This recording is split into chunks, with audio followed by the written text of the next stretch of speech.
गाजीपुर जिला, नंदगंज थाना और कुसमी कला गांव। जी हां, 2 दिन पहले हुआ एक भयावह हादसा। एक ऐसा हादसा जिसे जिसने भी सुना सुनकर दंग रह गया। ट्रिपल मर्डर, मां बाप और भाई की। एक परिवार में माता पिता और उनके बड़े बेटे की रात में सोते समय हत्या। और छोटा बेटा ऑर्केस्ट्रा देखने गया। जब ऑर्केस्ट्रा देखकर लौटा तो वो शोर मचाना शुरू किया, चीखना चिल्लाना शुरू किया और फिर उसके बाद जुटा पूरा गांव। पुलिस अधिकारी आए, गाड़ियां आई, जांच पड़ताल शुरू हुआ। लोग समझ नहीं पा रहे थे कि आखिर हो क्या गया। लेकिन अब आपको बता दें, इसमें बहुत बड़ा अपडेट आया है, बहुत बड़ा खुलासा आया है। आज उसी पर बात करेंगे और बात करेंगे रिश्तों में शर्मसार होने की, रिश्तों को हलाल करने की कहानी पर, रिश्तों को इस तरह से नेस्तनाबूद करने की कहानी पर, उन रिश्तों को जो रिश्ते हमें पालते हैं, पोसते हैं। आप लोगों को बता दें कि इस तीनों हत्याओं में कोई और बाहरी शामिल नहीं था, बल्कि इस घर के सबसे छोटे बेटे, जिसकी उम्र महज 16 साल है, उसने यह हैवानियत किया है। अपने ही मां, जिसने उसे जन्म दिया था, देवंती देवी, उनकी बड़ी निर्ममता से उसने हत्या कर दी।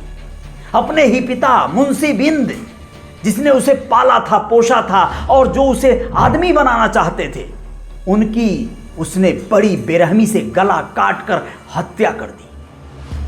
अपना भाई रामशीष, जो उससे बड़ा था, उसे अच्छा रास्ता दिखाना चाहता था, जिंदगी के कुछ अपने अनुभव साझा करना चाहता था। महज 20 साल की उम्र थी उसकी। सोते हुए उस हैवान ने उसे भी मार डाला। नमस्ते, अजय साहनी स्टार हूं मैं और रियल रिपोर्टर न्यूज स्टार पे आप लोगों को बताने जा रहा हूं कि किस तरह से खून से सराबोर हो गया वो बिस्तर, वो गांव, वो घर, परिवार। नंदगांव, नंदगंज थाना के अंतर्गत आने वाला कुसमी कला गांव, जहां पर मुंशी बिंद का परिवार में 2 बेटे, बड़ा बेटा रामशीष और छोटे बेटे का नाम ज्ञात नहीं हो पाया है। बस ये समझ लीजिए कि वो इसलिए भी कि वो बहुत बड़ा क्रिमिनल बनकर उभरा है। पत्नी देवंती के साथ रहते हैं और यहीं पर छोटे बेटे के अंदर उम्र के किशोरावस्था के दहलीज पर कदम रखते ही प्यार प्रसंग शुरू होता है उसका पड़ोस में रहने वाली एक युवती से। उस युवती से प्रेम प्रसंग इतना बढ़ जाता है इसे कि इसमें हस्तक्षेप करने के लिए पिता को आवाज उठानी पड़ती है, मां को रोकना पड़ता है, लोक लाज का वास्ता देकर उसको समझाना बुझाना पड़ता है, बड़े भाई को इसमें सख्ती बरतनी पड़ती है। और यही बात उस नालायक को खलती रही, यही बात उसे टीसती रही कि क्यों ये लोग उसे रोक रहे हैं।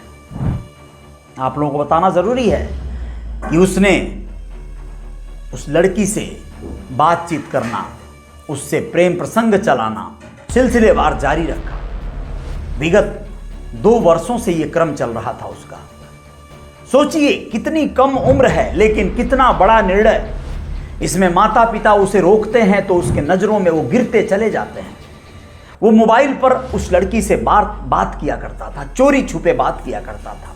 इस बात का जब पता चला, पिता मुंशी बिंद उसे रोकने का प्रयास किए, डांटे बोले, उसका सिम तोड़कर फेंक दिए, तो गुस्से में आकर उसने अपनी मोबाइल तोड़ दिया और उसी के साथ उसने मन ही मन ये मंसूबा भी बना लिया कि अब मैं इन लोगों को छोड़ूंगा नहीं। जी हां, उसके मां, उसके पिता, उसके भाई उसको अपने दुश्मन लगने लगे। जिन लोगों ने उसे पैदा किया, जिन लोगों ने उसे पाला पोसा बड़ा किया, वही लोग उसे अब बेगाने लगने लगे। जबकि 1 माह पहले उस लड़की के पिता के ऊपर इस परिवार ने अपने बेटे को अगवा करने का इल्जाम लगाया था, रिपोर्ट दर्ज करवाया था। क्यों ऐसा हुआ था? क्योंकि वो 20 घंटे के लिए लगभग गायब हो गया था। गांव में हड़कंप मच गई थी कि उसका कुछ पता नहीं है। जबकि 20 घंटे बाद वो लौट आया था और आकर उसने बताया कि लड़की के पिता ने उसे किराया भाड़ा देकर, पैसे देकर कहीं काम पे लगाने के लिए, प्रदेश भेजने के लिए ट्रेन पे बिठा दिया था और अपने किसी परिचित के यहां वाराणसी में उसे ठहरा भी दिया था। लेकिन जब बात गांव में बिगड़ने लगी तो उस लड़की के पिता ने फिर उसे वापस गांव भेज दिया।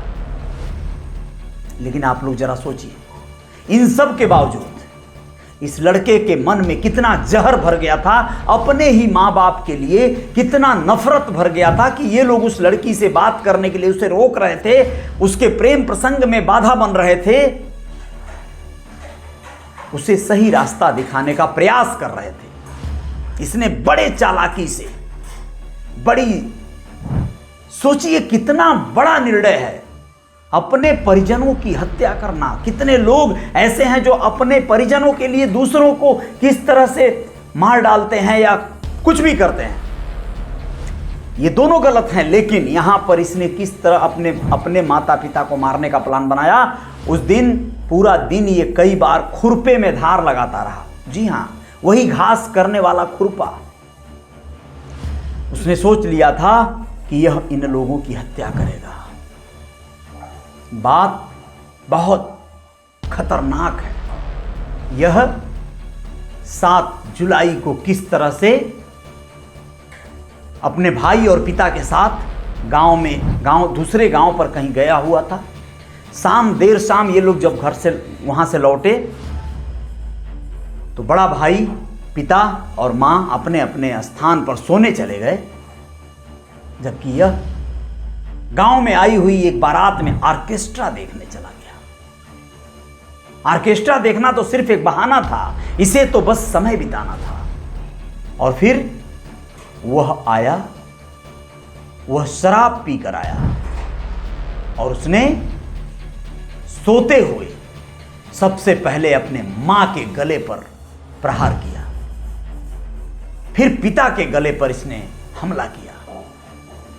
बड़ा भाई जो कमरे में सो रहा था, जब उसके ऊपर इसने हमला किया तो वो छटपटाकर भागा, लेकिन चूंकि हमला इसका पुरजोर सही निशाने पर था, उसके श्वास की नली कट गई थी और इसलिए वो भागकर बाहर न निकल सका, छटपटाकर वहीं गिर पड़ा। फिर इसने जाकर खुरपा और चाकू जो भी इसमें इस्तेमाल हुआ था उसे ले जाकर खेत में फेंक दिया, कपड़ा बदला और फिर से ऑर्केस्ट्रा देखने चला गया। सोचिए इसका दिमाग कितना तेज काम कर रहा था। ऑर्केस्ट्रा देखने चला गया, लेकिन गांव के ही एक दूसरे लड़के से 15-20 मिनट बाद ही कहने लगा, चलो घर चलते हैं, नींद आ रही है। और उसे लेकर घर आता है। घर आने के बाद अपने घर के तरफ जब जाता है, वो लड़का अपने घर के तरफ चला जाता है, 10 मिनट बाद ये चीखने चिल्लाने लगता है, हल्ला करने लगता है, गांव जुटता है और इसका तमाशा और इसका सहयोगी बनकर पुलिस और प्रशासन को बुलाने लगते हैं लोग। पुलिस वाले बहुत देर तक समझ ही नहीं पाए, लेकिन शक की सुई कहते हैं ना, पुलिस वालों की निगाहें, पुलिस वालों की सोच इसे कहीं ना कहीं अपने आगोश में लेती है। और इस लड़के से जब सख्ती से पूछताछ हुई तो ये अपना जुर्म कबूल करता है। सोच कर देखिए ये क्या दौर चल रहा है। छोटे छोटे उम्र के बच्चे कौन से फेज से गुजर रहे हैं, कौन से कंडीशन से गुजर रहे हैं। माता पिता का इतना बड़ा कसूर हो जा रहा है। अगर उनको कुछ गलत करने से माता पिता रोक रहे हैं तो इस स्थिति में बच्चे आ गए हैं। इस स्थिति में हमारा कल्चर नहीं कहेंगे, इस कल्चर में बहुत से दूसरे बच्चे हैं जो बहुत अलग हैं, उनकी सोच बहुत अलग है, उनको बहुत कुछ करना है अपने जीवन में, अपने लिए, माता पिता के लिए, समाज के लिए, सोसाइटी के लिए, देश के लिए। लेकिन ऐसे बच्चे जो इतना खतरनाक खेल खेल गया, सोचिए उसे कौन सी सजा मिलेगी। 3 हत्याएं, उस परिवार में यही एकलौता एकमात्र बच गया। है ना अफसोसजनक बात। लेकिन ये दौर चलता रहेगा, ये बातें चलती रहेंगी। आप लोग बने रहिएगा रियल रिपोर्टर न्यूज के साथ, आप लोगों को बताएंगे और कुछ खबरों के हाल। क्या कमेंट बॉक्स में लिखिएगा कि इसे कौन सी सजा मिलनी चाहिए इस हैवान को। क्या इसे जीने का अधिकार है? ये जी कर करेगा भी क्या?